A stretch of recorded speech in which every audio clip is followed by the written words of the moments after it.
Tumbling out of the Adirondack foothills, meandering through a peaceful rural valley, and then thundering through a deep gorge, the Black River has many characteristics. Its 114 miles include flatwater, wild river, and whitewater sections to provide a vast array of recreational activities. The Black River watershed encompasses an area of 1,916 miles in Jefferson, Lewis, Oneida, Herkimer, and Hamilton counties. It flows to the northwest from central New York to Lake Ontario. The Moose River, Beaver River, and Independence River flow from the Adirondack High Peaks to the east, and from the west, the Deer River and Sugar River flow down off the remote Tug Hill Plateau and join the Black River on its journey to Lake Ontario. The first settlers of the North Country recognized the power of the ever-changing Black River. They saw opportunity in the energy the river gathers as it drops a third of a mile from the mountains to Lake Ontario. In the late 18th century, they began putting water wheels in the river. They built mills to saw lumber, to grind grain, and to make paper. These mills became the centers of growing villages like Boonville, with Watertown becoming the paper-making capital of New York.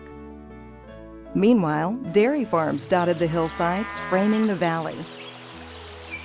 Soon, hydroelectricity generated by the Black River improved the lives of farm families and city dwellers alike. The success of the Erie Canal had residents throughout the state desiring a share of the prosperity. In 1825, DeWitt Clinton proposed construction of a canal that would link the Erie Canal at Rome with the Black River at Lyons Falls. Construction of the Mountain Canal, or Little Ditch, began in 1837.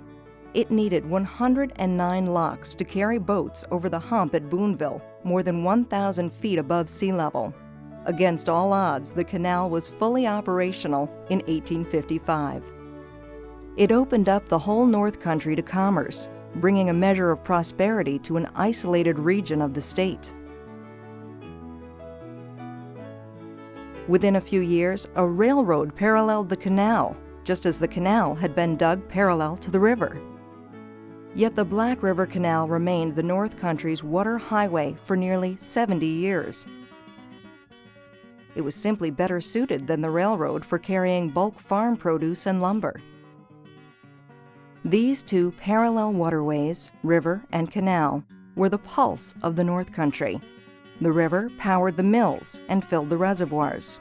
The reservoirs fed the canals, and the canals made delivering products in both directions possible.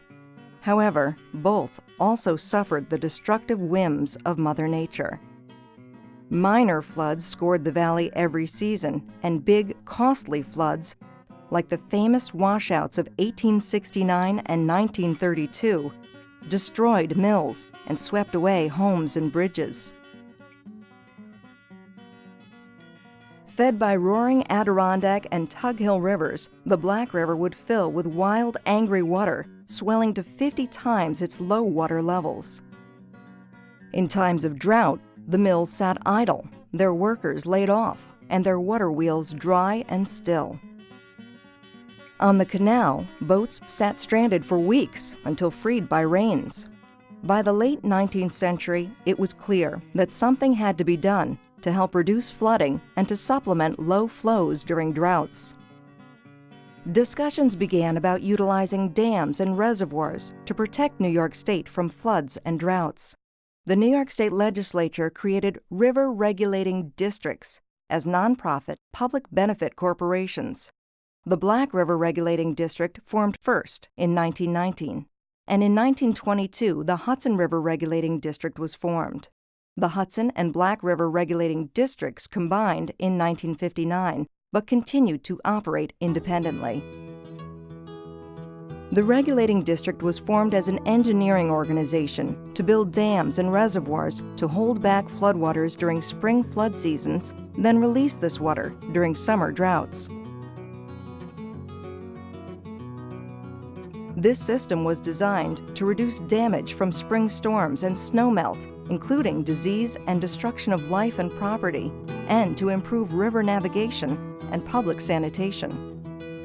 In the 1920s, the regulating district acquired the Stillwater Reservoir Dam, Old Forge Dam, and Sixth Lake Dam.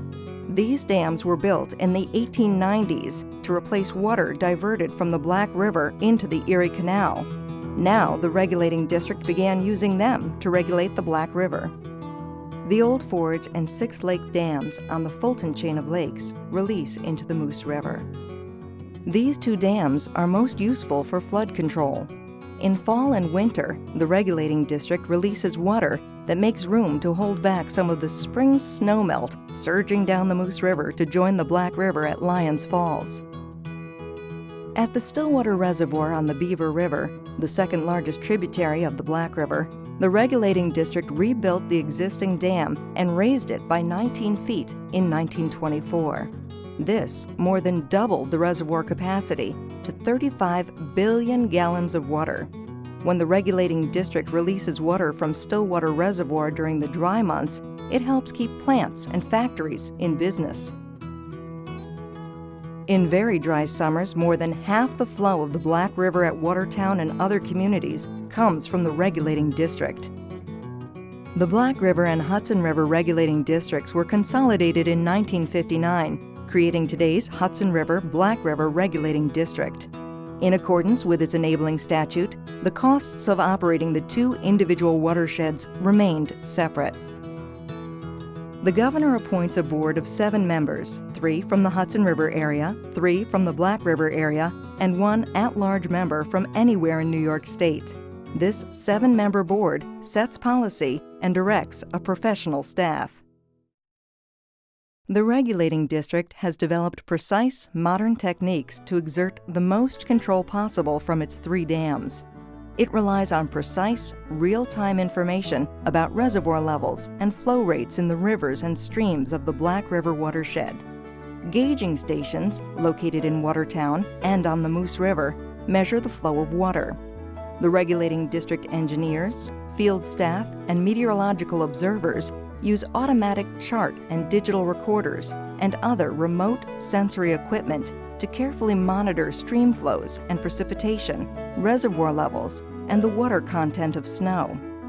After collecting and analyzing this information, the appropriate operation of the reservoirs is determined. The regulating district constantly takes the pulse of the entire water system and is able to react to any changes important in a region where 47 inches of rain falls annually, the highest in the state. In other words, those who benefit from flood control and increased flow during droughts pay to build and operate the dams and reservoirs needed to control the rivers.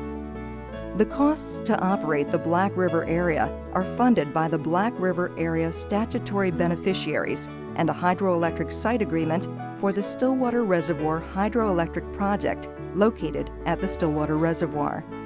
Today, the Black River Canal stands empty, drained, and silent.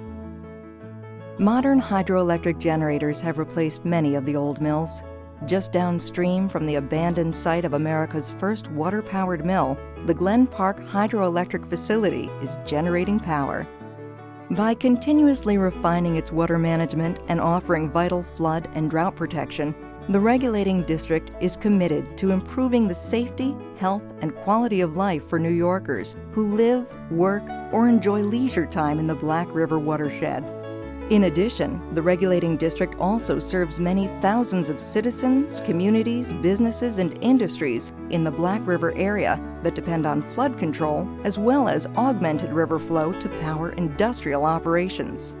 Utilizing water released from the regulating district's reservoirs, hydroelectric plants produce enough clean and renewable electricity for over 450,000 homes. Moreover, the regulating district further supports recreational activities on rivers throughout the Adirondack region. Reducing floods and drought in the Hudson River and Black River valleys of New York State is a critical balance. It's a balance that happens not by accident, but by conscious and carefully applied water conservation and management methods. For more than 75 years, this critical mission has been accomplished. by the Hudson River Black River Regulating District.